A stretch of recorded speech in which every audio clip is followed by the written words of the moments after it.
Ladies and gentlemen, welcome to another episode of Abrasive Conversations on the Abrasive Media platform. Today I have a special guest. His name is Calvyn Gilfellan and he's the CEO of the Castle of Good Hope. But it's not just the Castle of Good Hope.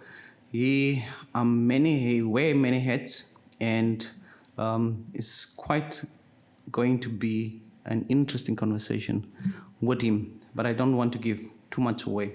So, Calvyn, thank you for joining us at Abrasive Conversations. Thank you, Dr. Cloete, and thanks for that lovely introduction. I hope I do not disappoint you. Thank you.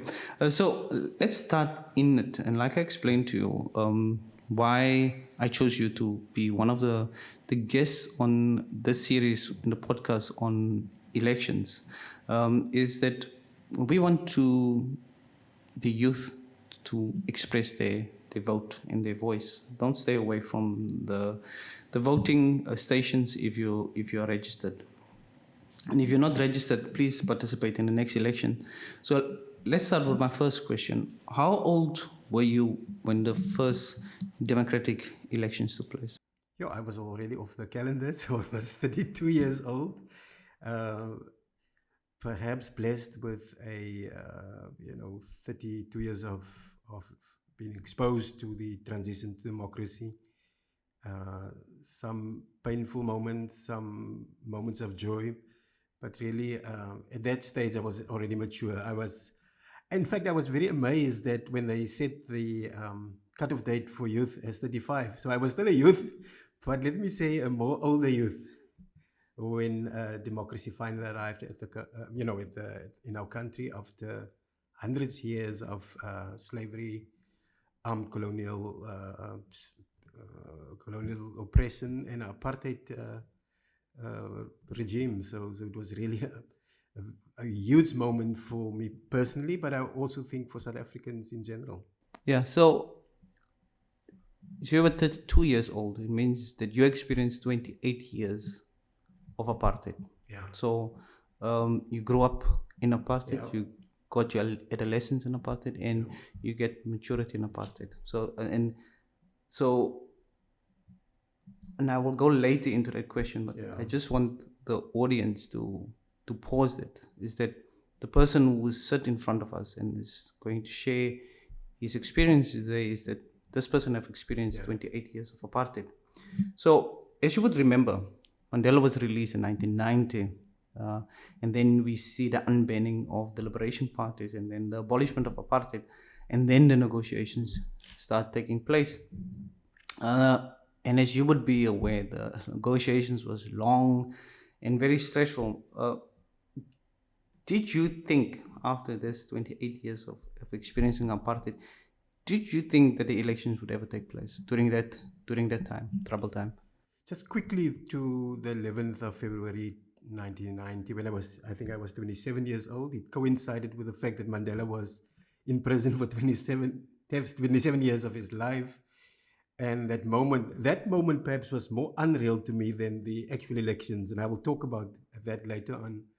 Not only was Mandela in his last years in the same area where I'm from Paarl, but the last year of the final of 3 spells of my detention in that very same Victor Verster Prison coincided with Mandela. Of course, he was not in a normal jail. He was in a house on site, but we were in communication with him. So that was perhaps also at a personal level one of the great moments. But coming to your question, yes, we never thought that we will get at a point where the Cloete and the apartheid regime would give in to the demands of the people. And I know it was a compromise, but the kind of resistance both from the far right and the far left against these negotiations put a lot of doubt in our minds, especially when you're so intimately involved in this whole transition to democracy. You fought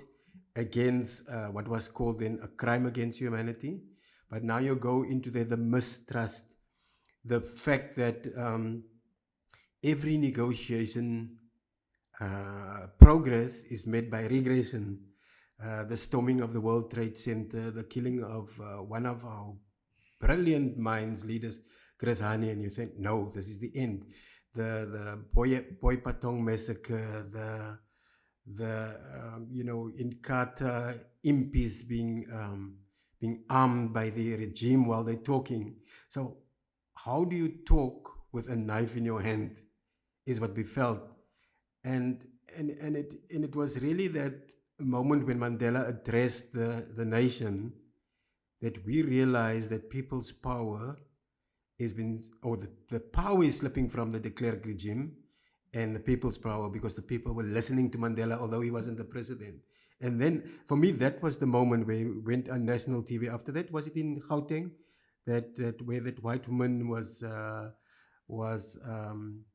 talking about, there was some killings there on the streets, and it could have led to chaos.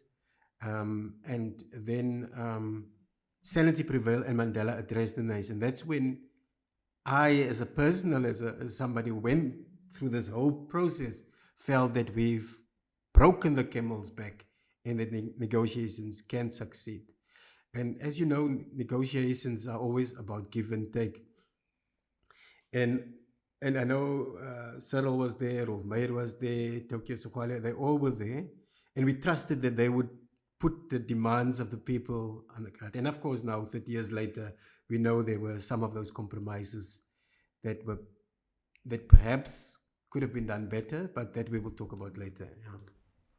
I'm so glad that you give this particular context, especially for a youth audience, that there was a very troubled period, and the violence were real, and you've mentioned some of these key moments that is happening. So, and I think I haven't realized this, but I think you just made me realize that evening when Mandela appeared after Chris Hani's assassination, that is almost like the world and everyone accepted this is going to be the next leader. That was the moment, and it shows the character of what we choose as a nation. We don't have to go down a violent route. So after then the negotiations speed up. You talked about compromises, and then the first elections took place. What can you remember in the build up to that first elections?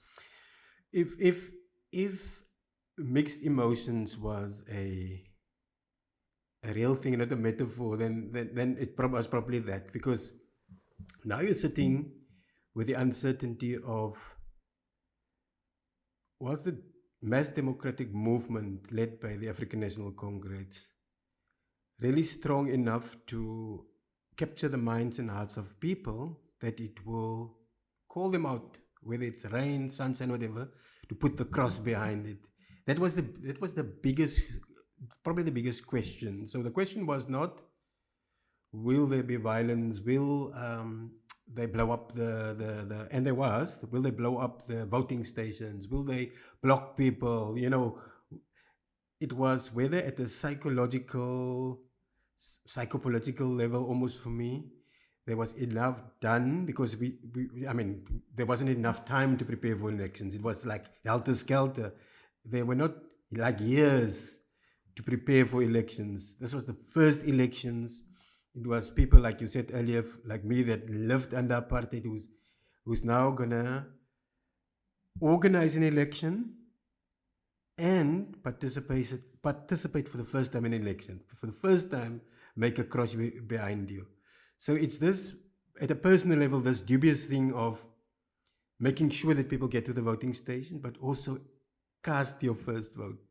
So it a total chaos. You organize the taxi, the minibus taxis, organize buses. In our township of Pukwini and Paul East, they even hijack some of the things to get people to the voting stations. So a bus come here, took people to the factories there, stop the bus and put people in and get them in. So much so that the elections was then over 2 days. It was meant to be 1 day only, but it was over 2 days, because it was a massive new experience. So for me, the excitement of being part of that, And that excitement almost cost me, because I was ferrying people from one of the informal townships in Paarl East to Bekwini, because we heard that the queues were shorter there than in Paarl East, because everybody was waiting. People were, can we stand in the queue? Can we not stand in the queue? And so we were ferrying people there, and I think the polls on the second day would close at 7 o'clock. And 5 to 7, I haven't cast my vote yet. So I quickly rushed into the venue in the Bekwini Community Hall in that complex, and people have to go there. I can't describe it to them now. And casted my vote. There were almost nobody in front of me, but somebody, I think, I remember her, Patricia Lando, one of the leaders, but she was working for the IEC then. I think it was called the IEC from the beginning. Yeah, was taking a picture of me, but I still want that picture of casting my first vote. I don't have that picture. Neither do I have, in fact, a picture with me and Mandela. And once I've been on so many occasions with Mandela, but there was no cell phones and these things where you can take selfies.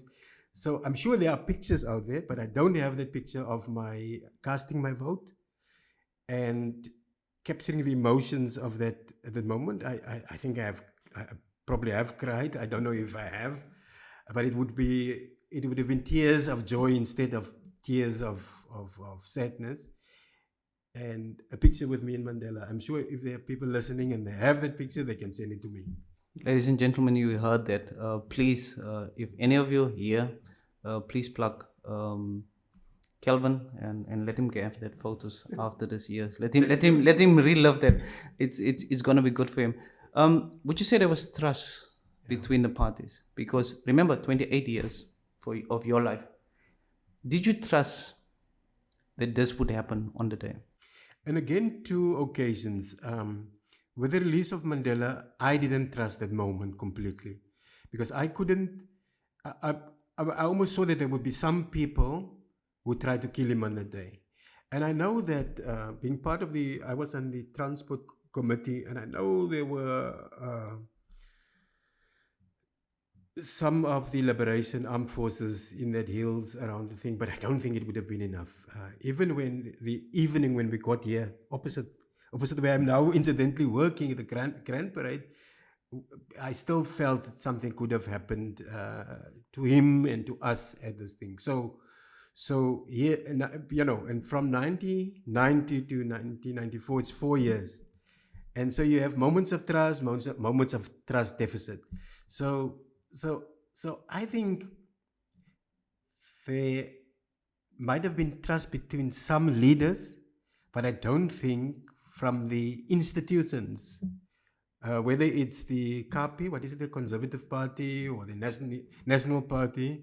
I don't think as an institution, both in the liberation movement led by the ANC, there were like groundswell trust in this process. I think there was a lot of blind faith, but trust would have not been the right word to describe between the two parties, because there were too many incidents during the negotiations, and even during the elections, and even after elections, that I don't think I will describe as trust, so to speak. Yeah.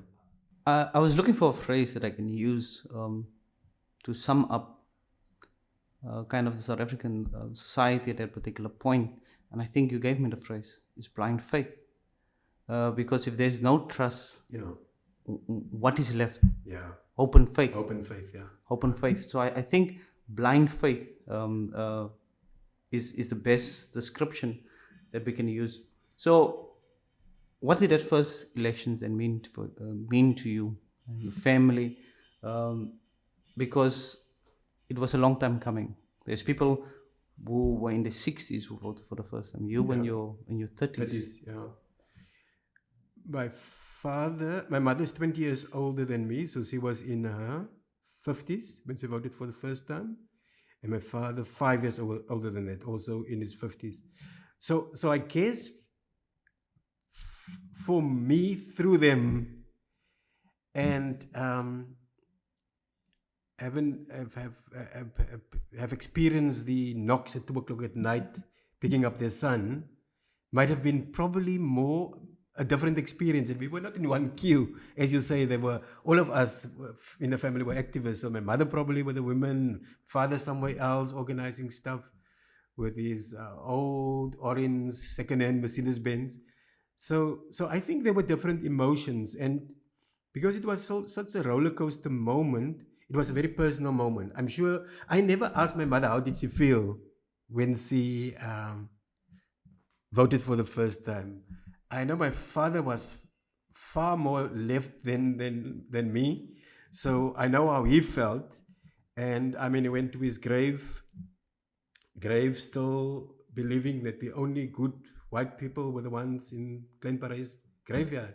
So that's how he felt. So, but I think as a collective, as a community, as a very active community, Paul Bokwini community in the anti-apartheid struggle, as South Africans, we were happy for the people, for millions of people, where the domestic worker or the homeless outside could stand in the same queue as the taxi boss, or as the farm owner, or as the multimillionaire. That for me is probably how I would summarize my own feeling that ordinary people, and in our case it was in the sun, in other parts of the country in the rain, would stand for those long snaking queues in the rain. And perhaps now I can really say that if we could get those snakes back, I would be happier. For me, it's always when people lose interest in those institutions. And one of the institutions is to go out there and stand in a queue. If people lose faith in that, is then when I become, no despondent, but lose some of the hope and the faith, the blind faith that I had. But I think for me, just that personal spiritual experience of casting the vote, having, 85, there were almost these tricameral elections, no? That sham elections. Yeah. And I don't want to talk to that on a podcast. No, having been part of the youth who stopped that sham of an elections, and even participate in some of the violent resistance in that thing, and now having the opportunity for the first, the spiritual, political freedom, the cultural experience. It's more than just a cross and a political mark. It is at a almost at a transcendental level. It's at a higher level of freedom. Even if post that you've been met with some disappointments, but that first moment is just massive. Yeah, I will reflect now on the 30 years, but just for the younger people, tricameral party was where colored people and Indian people were included in a constitution, a sham of constitution, because the apartheid government at that point lost kind of the support. So that was their way of to co-op more support into it. But because of the boycotts that happened, that was quite really not good enough, and that set the stage for then the negotiations. And also so-called African black people were outside of that. Yeah, tricameral. That's why they were not in. Yeah, it's white Indian color. Yeah. So that's the tricameral parliament. Now let's talk about the 30 years. We know, living in South Africa, that it has been marked by ups and downs. So I want us to start with the achievements, because I think some of the people lose sight that this country is not the same as it was in 1990 or even 1994. So what are some of the achievements that you're most proud of? Every other day I have to remind the youth in my house, and I have three. Two at university, three young people in my house, remind them of where we're coming from, because we take simple civil liberties as for granted, and 30 years in my own experience is still very fresh. Firstly, I didn't think that I would make it into the 30 years of democracy, but now I am here, and it's good to reflect the good, the bad, and the ugly. But I think my message to the youth is not to take these things lightly. As a child in the 60s, 70s, if you walk in Lady Grey Street in Central Paarl and a white couple would approach you, you automatically have to give way for that couple on the pavement and walk in the street. So severe was apartheid, both physically, tangibly, intangibly, and there are still elements of that, but at least now you can mix.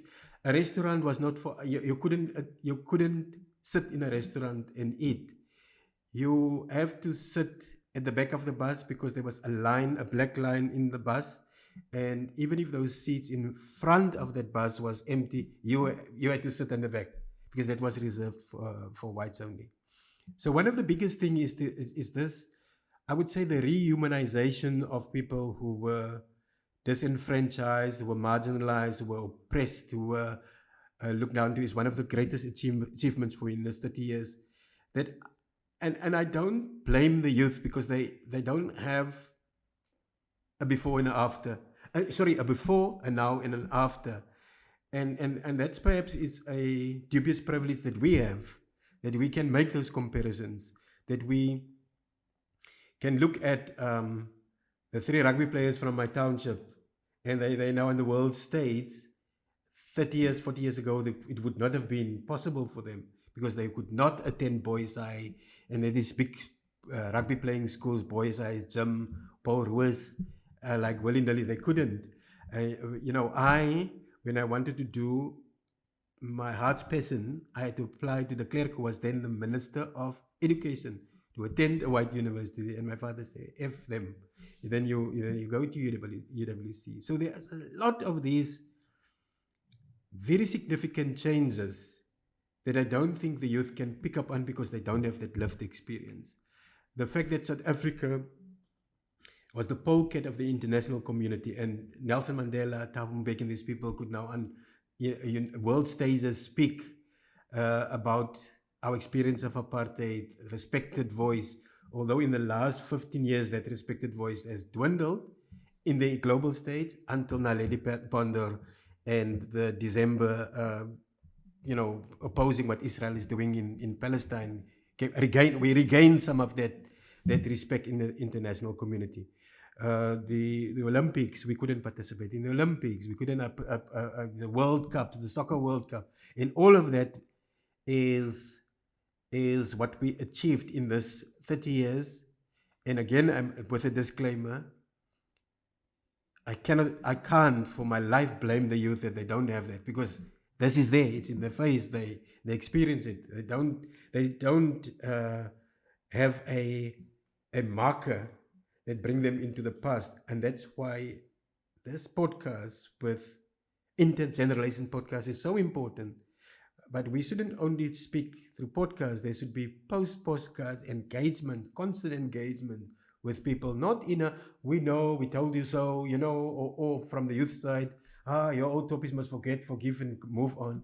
But in a sense, because if we lose this moment, I call the 30 years a moment, then I don't know what the future will be holding in for us. It's important that we talk about our achievements, our disappointments, and constantly keep those dialogues burning. Not even dialogues, more than dialogue. There should be a multiple engagement between the older generation and the younger generations about the past, the present, and the future, because they are all linked together. And maybe I'm sitting in a privileged position at the Castle of Gouda where I understand why it's so important to always reflect on the past and understand, why are the homeless people outside, and there's a big building like this inside. If you don't understand the history, you will not understand why these all forms of oppression are still prevalent, despite the 30 years of democracy, freedom, and the casting, universal franchises we call them. But despite everybody having access to these rights, but cannot necessarily exercise these rights because of the blockages of history, of presence, and of structure.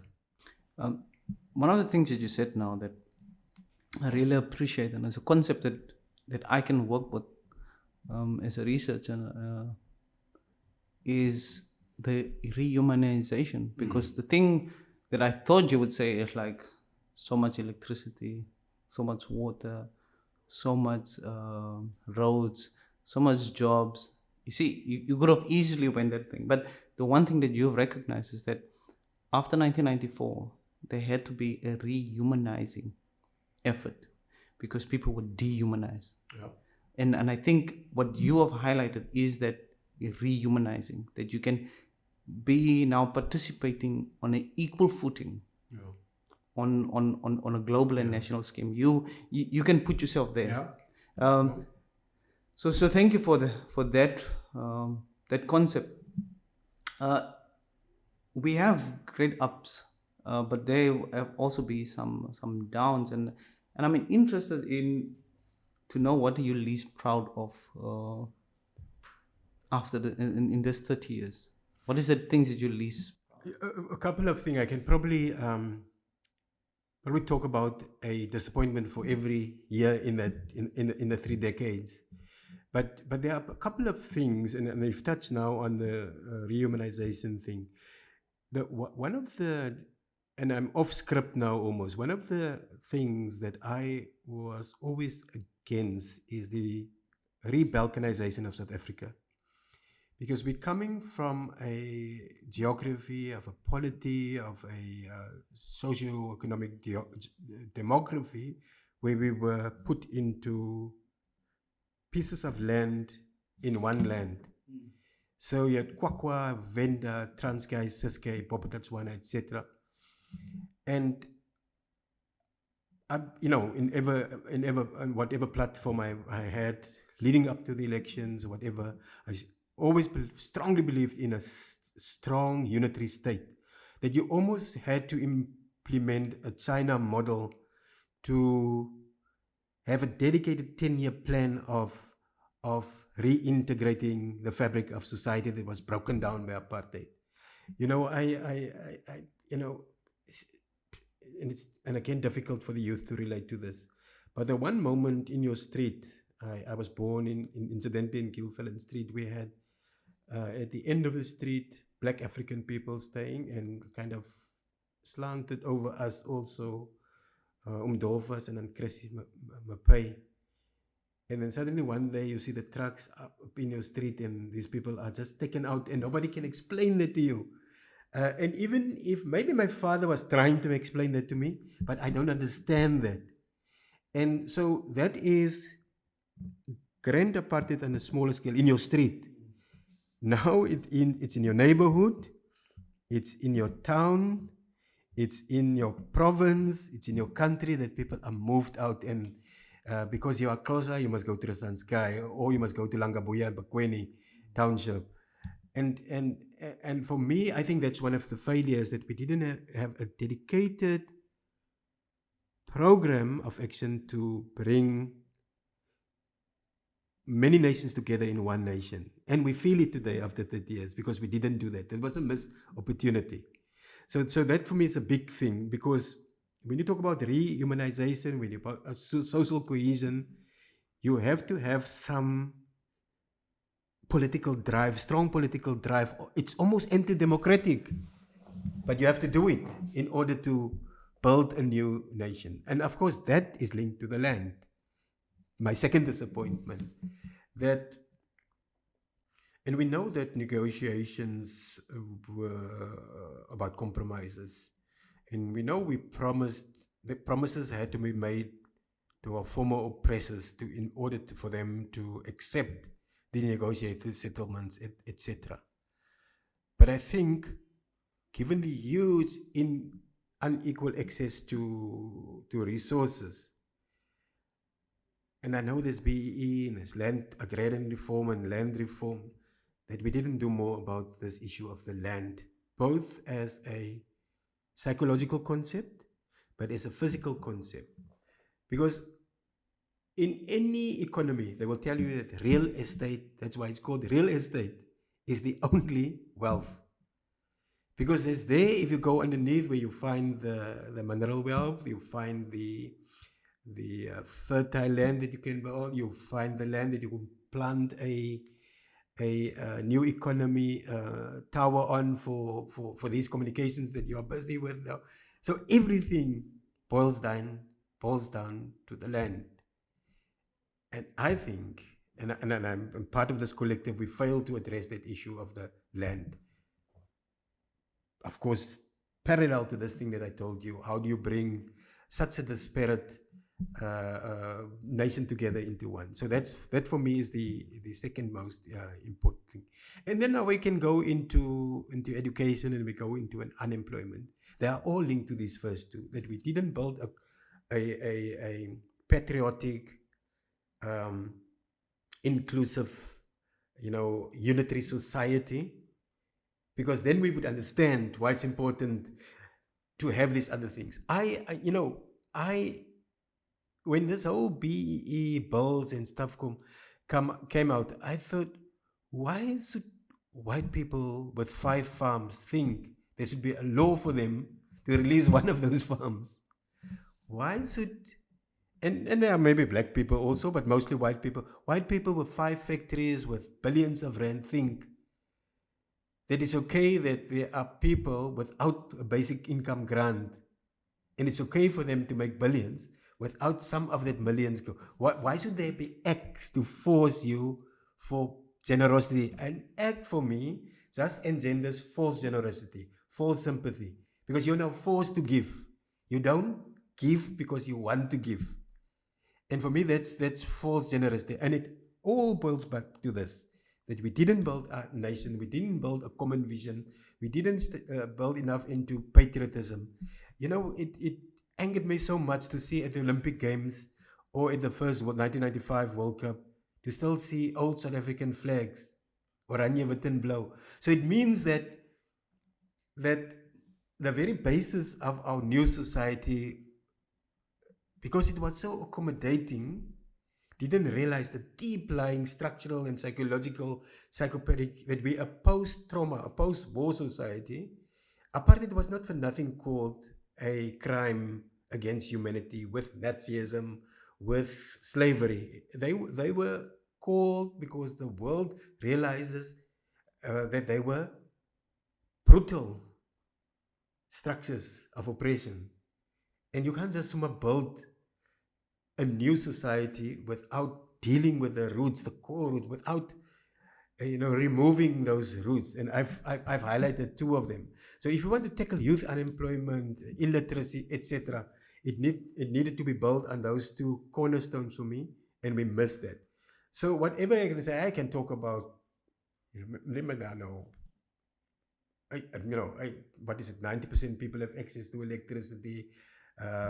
We have graduates walking around, but because we didn't deal with that, I think a lot of these are almost futile programs, because we didn't. I was so shocked. Now this 29 December ICJ thing went out, and the reactions, and you can clearly see Jan van der Merwe and Thembakozi's reactions are totally opposed. They're from one country, but the one says, the government doesn't represent me, it's not our view, they don't talk on our behalf, etc., because we neglected those 2 elements that I was talking about. So everything that goes up, there will be division. And that's not democracy, because that's deep-rooted. It's hateful expression of the difference of opinion, instead of a democratic, thoughtful, sensitive voicing of differences of opinion. And that to me is, I think, in a nutshell for me, in auditing they call it the root cause of a lot of the other things, failures, the electricity failure, the highest youth unemployment. unemployment statistics in the world. And you think, you go into Zimbabwe, you go into Lesotho, you go into Mozambique, you go into Namibia, and think, how can we beat those countries with much lower GDPs than ours? I mean, we're the highest GDP on the African continent, and we are on these records. When the world releases statistics, the highest crime rate, the highest unemployment rate, it's a huge contradiction that, in my opinion, is linked towards our negotiated settlement, and that we didn't have a more, almost a high-handed approach to our democracy. You know, freedom of expression, freedom of whatever is important, but in a context of so acute and unequal society, is not going to work. Just a quick follow-up question on, and I agree with you on this particular one, is that we didn't understand the psychological design of apartheid and the lasting effect that spatial, racial, economic, and all of those things will have a lasting psychological effect on your mind. And then the land was so connected to it. I just came from an interview with someone, which I, from the university's perspective, want to work is at Older Molden. He does the horse racing there, his horses there, but he's so strongly connected to the land, and literally it also talks about the land. But what you're talking about is the contradiction in our constitution. It talks about non-racialism, and then it recognizes land as property. And before that moment, or let's say pre-colonial, land was never property. Yeah. Land was for common use or for the common good of a society. So looking at the constitution, and this is the follow-up question, is it something that we can fix in the constitution? Or is this the political will to reshape society into a common vision or ideological project? I think it's both. I think my experience with people is that they're at the basic level all the same, opportunistic. If you don't use the carrot and stick, they won't go to that point. And I'm not Stalinist or communist, whatever. And the land issue is so important, because you have in South Africa 3 understandings of land. The one by the indigenous communities, who's not seeing land as a property. The land belongs to nobody, belongs to God. The use of the land is where it comes in. Then you have, and that's the predominant new liberal view, that land is property, private property for that matter. And that is at the core of the problem. And then you have, of course, the COSATU, Communist Party thing, that the state should own the land and should decide how. But after so many fingers have been burned with mega projects that the state has been involved in, I think that idea is dwindling. So what we see is land as belonging to everybody, as not belonging to everybody. Land is like the air. Is the air belonging to everybody? Is the sea belonging to anybody? The water in the sea. So land should actually, in South Africa, have been treated the same, even if it for a period, until there's appreciation. But a lot of the tension in our society is because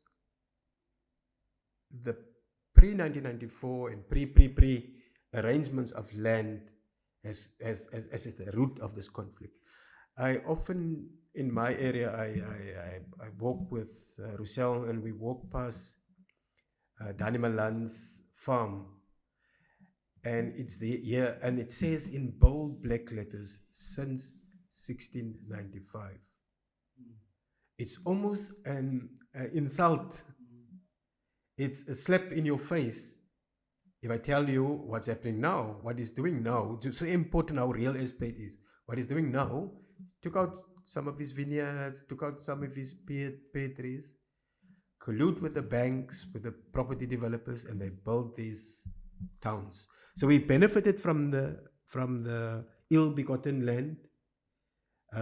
They've paid their studies off. They've invested in other properties overseas, etc.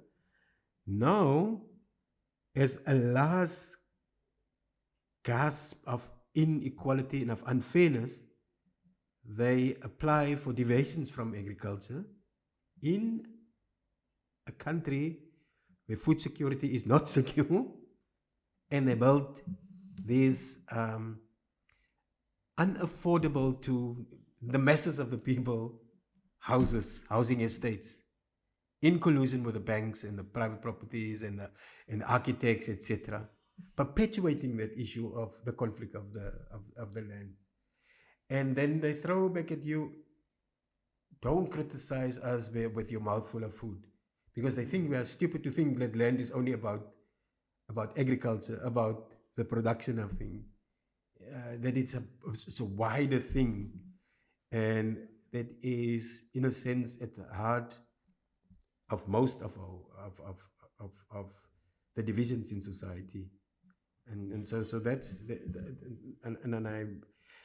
I think we need constitutional changes to deal with this. But the way that the political landscape is being captured by that very landowners is again at the problem. I don't think there's any party with clean hands in this whole thing. Let me ask you this question. Where does the problem lie in South Africa? Is it with the politicians, the government,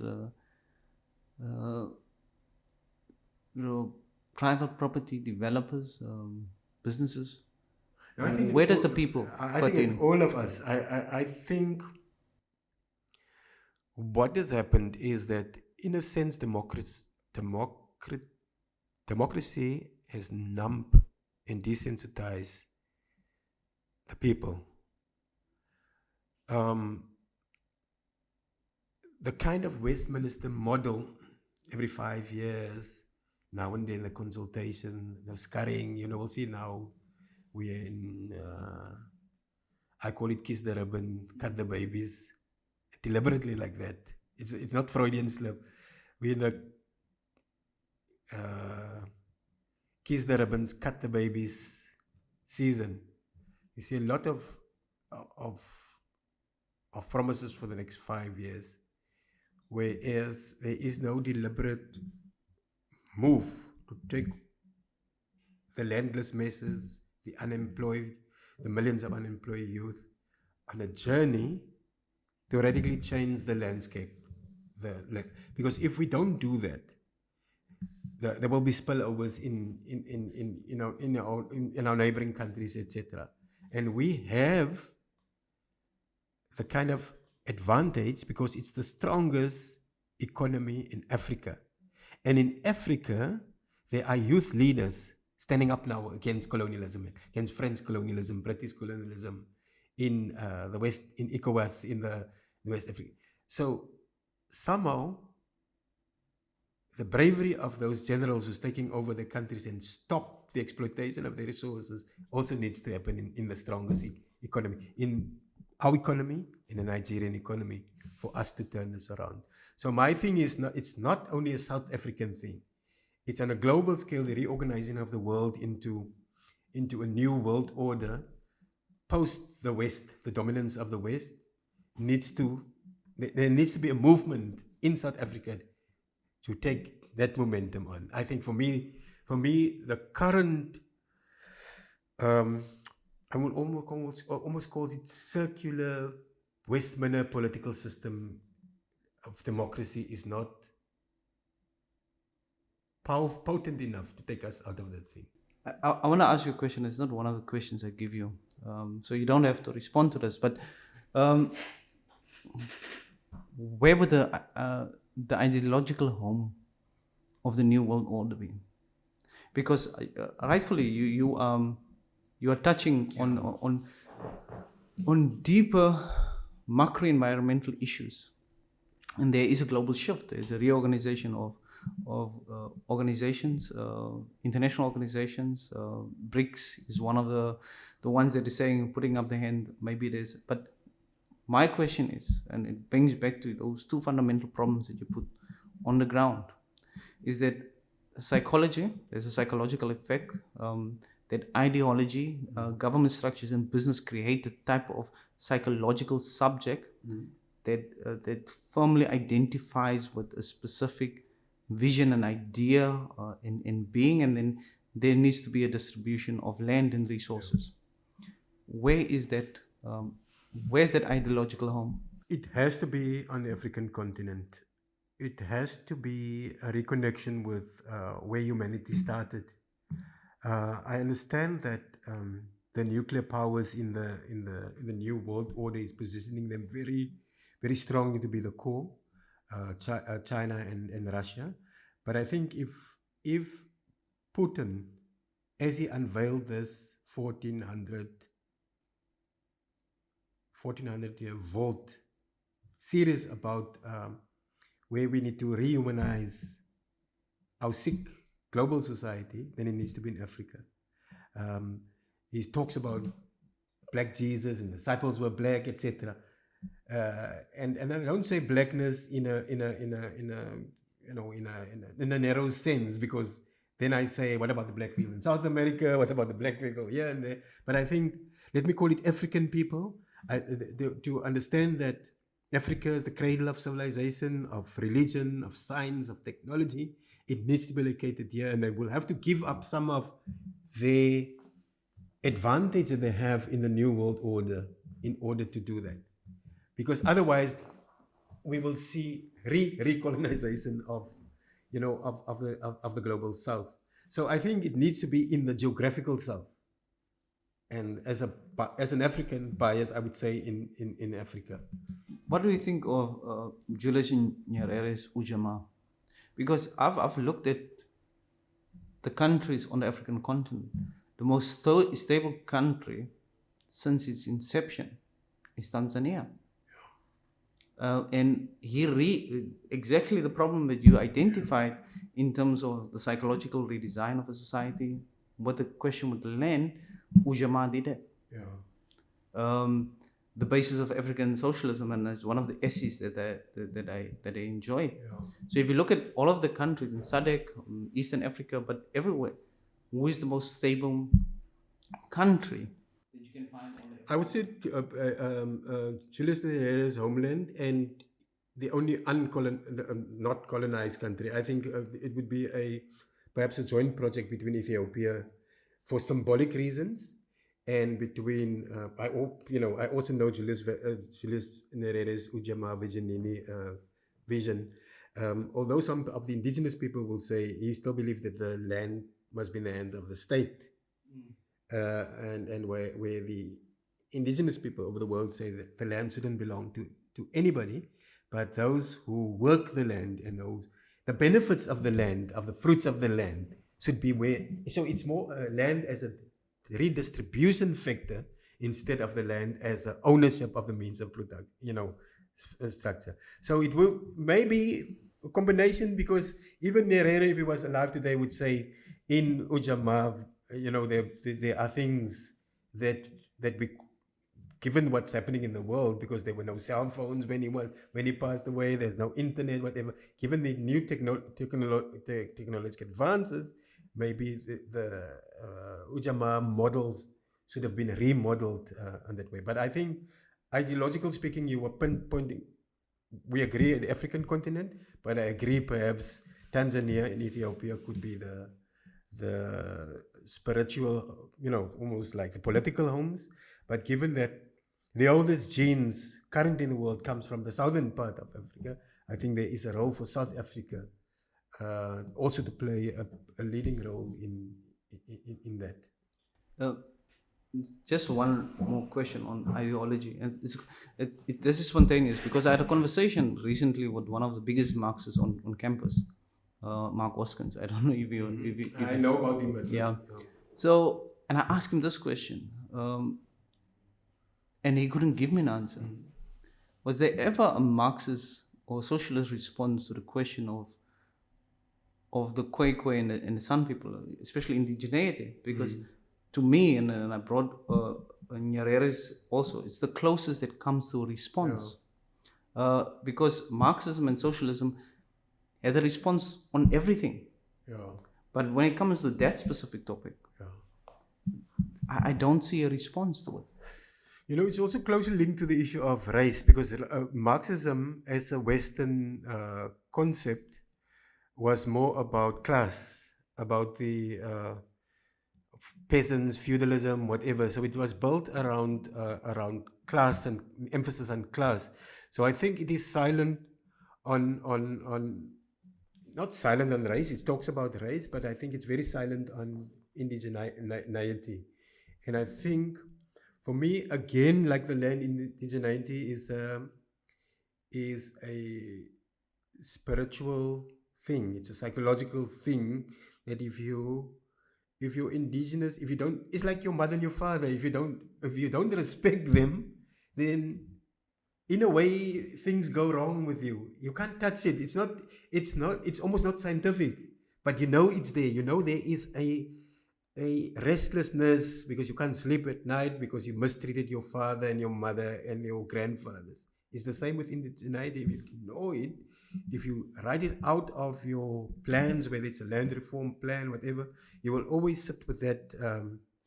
It's almost a guilt. It's almost an unfulfilled thing in the corner of your mind that you didn't deal with. No, I don't think the things that I've read that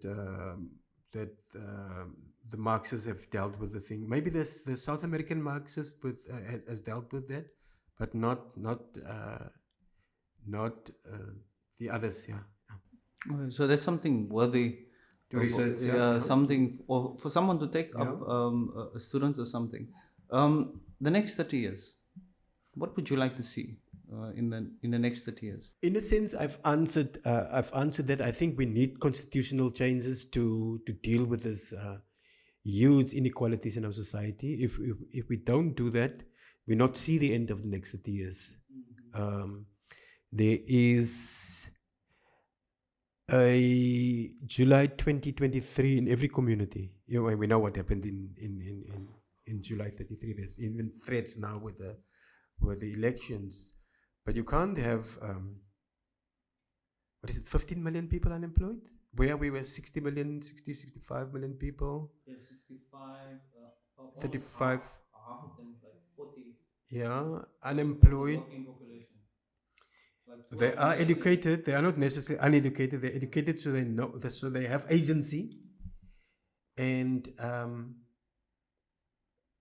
I don't think that a basic income grant will pacify them long enough. I think we need deep-seated structural, economic, and other changes in order to move our country forward. The kind of patch up here with commissions, if this breaks out, will not last forever. And that's why these elections are so important, because it will illustrate and demonstrate whether what I call the old fuel of the liberation and that sentiment has worn out. Because after 30, this will be an expression of that.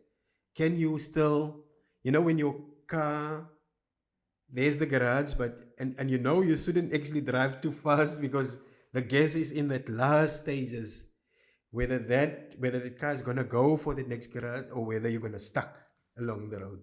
And we don't want to see that. Too many millions of people have sacrificed their life. We have the opportunity. I think the political leaders must understand that they're mandated by the people, and that they should listen and utilize that power. And I know some of them are bound by money, by the sponsors. But I think show some political will and make those constitutional amendments that take us out of this. It will be painful. There will be blood, sweat, and tears for 10 years or so. But rather that than 300 years of limbo, of not really moving forward. And there are clear pointers that the world is expecting that from us, with the Gaza incident, with the way that we perform on the world stage, in cultural affairs, in sports, etc. There's enough respect globally for us to also be assertive locally with the things that we do and believe and believe in it, and that people don't use minority voices and amplify that as we love the people. That's my problem. Even with this kind of media, that it takes a minority view and makes it a majority view. And Mama Tembu in the rural area of Transkei, or Mr. Jantjies in Bonteheuwel, or whatever, they don't necessarily believe in the prevailing narrative because of that. I think for me that's important. So if we can deal with the things that I raised at the beginning, constitutionally, politically, etc., with the social cohesion issue, the overcoming the psychological effects of apartheid, deal with the land issue, deal with the vast inequalities, whether we do it constitutionally, we will have to do it constitutionally, but we have to do it in every institution of society. And as I say, we have that. We as a small country, we are in this, at the core of this new world order, and we use all of those positives and galvanizing forces and take the people with us and make those necessary changes. Two more questions. The one is a follow-up on this. Do you think we have the leadership in South Africa to make your vision? I think we have the leadership. The leadership might not be in the political, they are in the political parties, but not at the level. I have met brilliant young minds in all the political parties. But you have this system of hierarchy and who's better, the pensioners or the young up and coming. But I think very soon, the real brilliant leaders will push out those older ones. And I think us as the older generation must now sit back and let the young people guide them, but let them also make their own mistakes if we want to move forward. Everybody criticized Tambo and Mandela when they went against the ANC leadership and established the Youth League and controversies, etc. But it brought us to that point, and I think we need to trust in the young people, and even if we have to, as I said earlier, again put our blind faith into them, we have to do it, that they will take us forward, because you can't take, octogenarians will not take us fast enough to where we want to be, because the world is not moving. And I'm not discriminating, I'm not whatever, but the world is not evolving around octogenarian pace. So let's give the youngsters a chance. The youth have it in their hands. They must believe, and even they must also use sometimes blind faith. They have the education that we didn't have. They have the networks that we didn't have. They have the global solidarity. They have access to all of that we did not have. So use that to your benefit, and don't listen to me if I try to patronize you. Follow your own head. All right. That was my last question. What advice do you have for youth? But you've wrapped it up perfectly. Thank you. Calvyn, thank you very much. Thank you, Dr. Cloete. This is brilliant, and I agree with you, what you said in the beginning. This must just not be a podcast. There needs to be more intergenerational conversations coming up I'll try my best to set more of those type of conversations up. So thank you very much.